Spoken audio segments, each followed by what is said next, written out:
Syria has received its first batch of Russian anti-aircraft missiles, and that's what President Assad told the Hezbollah television network. The statement's adding fuel to the tensions over the S-300 air defense system, with the U.S. slamming Russia's actions and Israel signaling it would prevent it from becoming operational. RT's Paulus Lear is following international escalation over Syria. Moscow says that it will continue to supply air defense missiles, calling it a balance that is designed to deter foreign intervention inside Syria.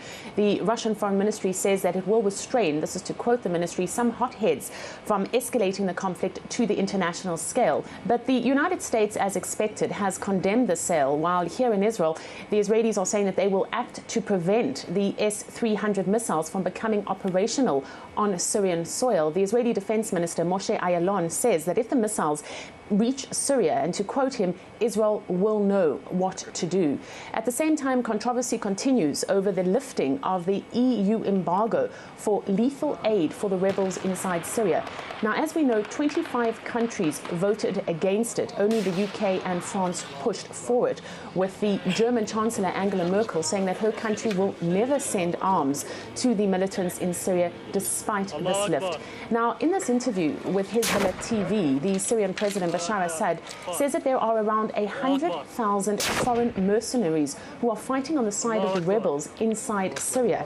He says that his government will not stand in the way of groups who want to fight for the liberation of the Golan, and he has warned, to quote him from this interview, that the Syrian army will retaliate immediately to another Israeli strike inside Syrian territory.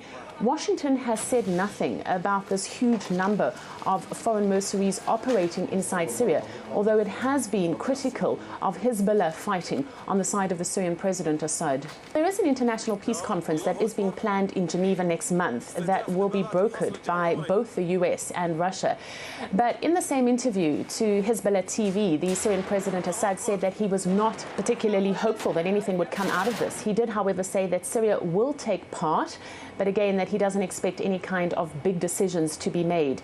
The opposition, meanwhile, remains divided. This video has emerged from the recent Syrian National Coalition meeting, and it shows the frustration of envoys of both Western and Arab nations when the SNC fails to broaden the coalition by making more seats available. The French ambassador chastised members of the opposition. He was angry over the coalition's failure to agree on introducing new members. You don't deserve the efforts that we made. One member replies, asking, will you cut the weapons? The French ambassador then says, did I say so? I didn't say that. What it does seem is that the collapse of the talks had a lot to do with the push and pull of various foreign powers jockeying for influence within the coalition.